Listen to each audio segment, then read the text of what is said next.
Fala, senhores, sejam muito bem-vindos ao canal Não Se Emocione, certo?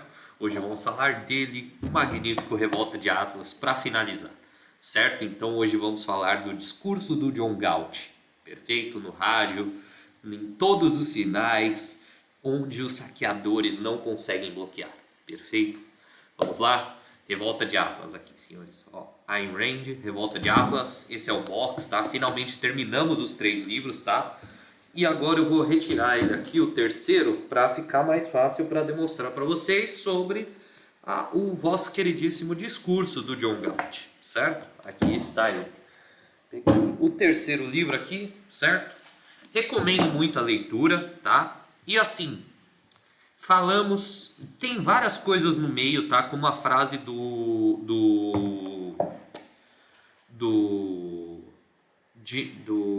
Hirden, foi do Hirden ou do Francisco d'Ancona falando com a Dagny, tá? Então nesse meio que ele fala, os saqueadores eles querem que a gente leve, né? Eles são as pessoas que pegam o fazendeiro, né? Eles não conhecem a causalidade, eles não conhecem causa e efeito, né? Eles colocam o efeito na frente da causa. Então, o Brasil é um país pobre porque a gente taxa demais.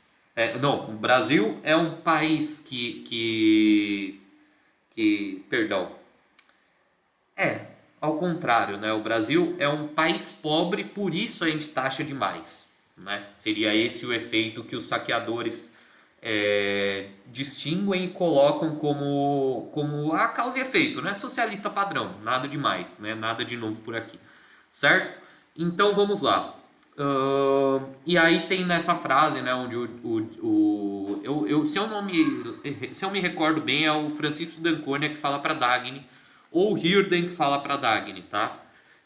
Que no caso é que os saqueadores, né, eles são as pessoas que pegam o agricultor, tiram toda a terra que ele tem, né, pegam todo o resultado da plantação dele, né, então arrancam até as raízes, né, cavam toda a terra que tem, deixando ele com uma rocha sozinha, né, com uma rocha vazia e uma colher, então tomam até a pá dele e falam, se vira para produzir nova comida, dá o seu jeito, né? Isso é esquerdista padrão, como vocês já conhecem, né? Enfim.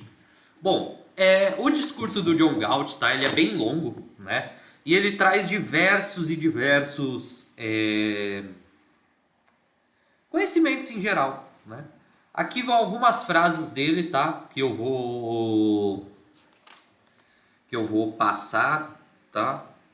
Vou deixar aqui, vou procurar alguma frase boa aqui no meio. O legal dele é que em qualquer página que você abre, ele tem alguma coisa sensacional para mostrar, tá? Ele tem algum conhecimento geral que deveria ser mostrado e traz grandes conhecimentos, tá? Então vou achar aqui, ó. Deixa eu procurar. Estação de rádio, sim. Vocês queriam conhecer a ideia? Ó, abri em qualquer página aqui, tá? Desde do discurso, naturalmente. Aqui tem 80 páginas, tá? Então, por motivos óbvios, não dá para fazer aqui no YouTube, tá? Mas deixa o convite para entrar aqui no Clube Inteligência Limitada, que tá aí na descrição, tá? Tem um valor simbólico, R$40, tá?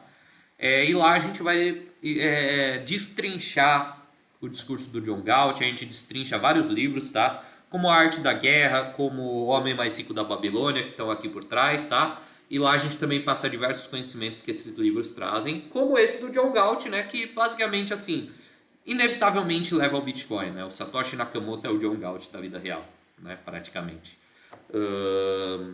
Enfim, vamos lá.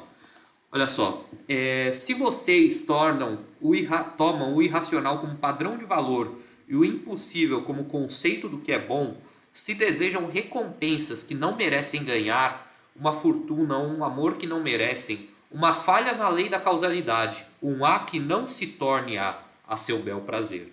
Se desejam o contrário da existência, vocês o obterão. Não exclamem, então, que a vida é frustração e a felicidade é impossível para o homem. Verifiquem seu combustível, ele os levou aonde vocês queriam chegar, né? Ele está demonstrando aqui que o código moral dos saqueadores ele tem um limite, né? Ele está demonstrando que O código moral do esquerdista, ele tem um fim.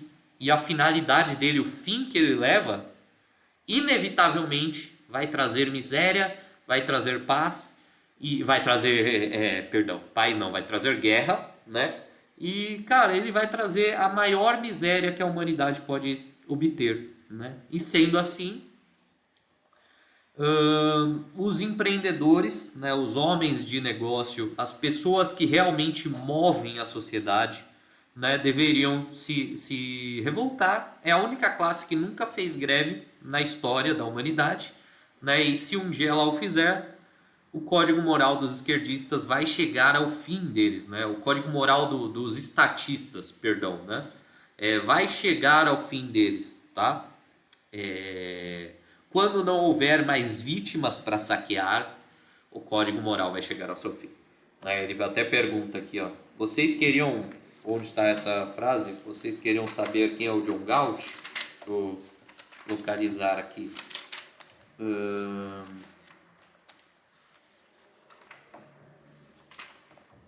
Vocês queriam conhecer a identidade do John Galt?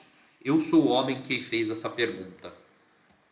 Sim, é verdade que vivemos numa época de crise moral. Sim, é verdade que vocês estão sendo punidos pelo mal que cometeram, mas não é o homem que está sendo julgado. Não é a natureza humana que vai ser julgada culpada. É o seu código moral que finalmente chegou ao clímax, ao beco sem saída que é o seu destino. E se vocês querem continuar vivos, o que precisam fazer não é voltar à moralidade, visto que jamais conheceram o que significa tal coisa, e sim descobri-la, né? Ele está citando que as pessoas em geral foram tão convencidas da moralidade anti-ser humano, anti-vida, né, que elas nem sabem o que é uma moralidade perante vida, né? Para eles costumam dizer que tem os os místicos dos músculos e os místicos do espírito. E no fim das contas, apesar deles se dizerem inimigos, o que eles querem é a mesma coisa. A diferença é que os músculos do espírito falam do pós-vida, né? Eles falam que o seu corpo é mau, a sua carne é podre, né? Mas que o seu espírito é puro, ele é lindo, e no pós-vida você vai ganhar muitas bênçãos e não sei o que, se em vida você renegar a sua carne, né? Os místicos dos músculos, pelo contrário, falam que o ser humano é burro, que o espírito é ruim, e eles querem no fim te escravizar para que em terra você... Eles são os materialistas, naturalmente, né? Eles querem que em terra você esteja aqui trabalhando e fé e não sei o que, você trabalhe pelo bem material, né? Enquanto John Galt fala que na verdade ambos os dois estão ambos os dois ficou meio redundante, né? Mas que ambos estão errados, né? No fim das contas, o espírito e o corpo eles têm que estar juntos, né? Como a gente já citou anteriormente, como tem lá no meu Instagram, também convido você a seguir plano Y_oficial lá no Instagram, certo? Bom, tem também, né, algumas coisas. Vou abrir outra aqui, ó. Orgulho é o reconhecimento do fato de que vocês mesmos são o seu mais elevado valor e, como todo valor, precisa ser merecido. De que de todas as realizações que vocês podem concretizar, a que torna todas as outras todas as outras possíveis é a criação do seu caráter. De que o seu caráter, os seus atos, as suas emoções são produtos das premissas de sua mente. De que, assim como o homem tem que produzir os valores físicos de que necessita para se manter vivo, ele também precisa adquirir os valores do caráter que tornam sua vida merecedora de existir. De que, assim como o homem é um ser que cria a própria riqueza, ele também cria a própria alma. De que, não tendo consciência automática de seu amor próprio, ele precisa fazer jus a esse sentimento, moldando sua alma e sua imagem inicial de ideal moral, né? A sua imagem de ideal moral, a imagem do homem, o ser racional que nasce capaz de criar, porém tem de criar por escolha, né? Aqui a gente tem que escolher utilizar da nossa racionalidade, né? de que a primeira pré-condição do amor próprio é aquele radiante egoísmo da alma, que deseja o que há de melhor em todas as coisas, nos valores da matéria e do espírito.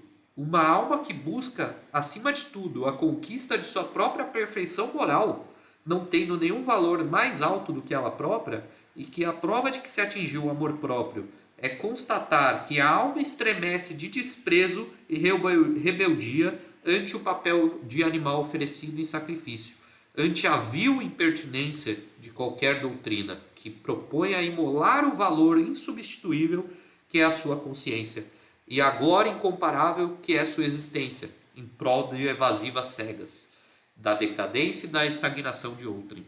Né? Ou seja, o tal do dar sua capacidade em prol da necessidade de outrem. Né? Isso John Galt condena e naturalmente deveria ser condenado por qualquer ser humano racional. Tá? Se você busca um canal totalmente imparcial, vá buscar em outro lugar, porque a imparcialidade não existe.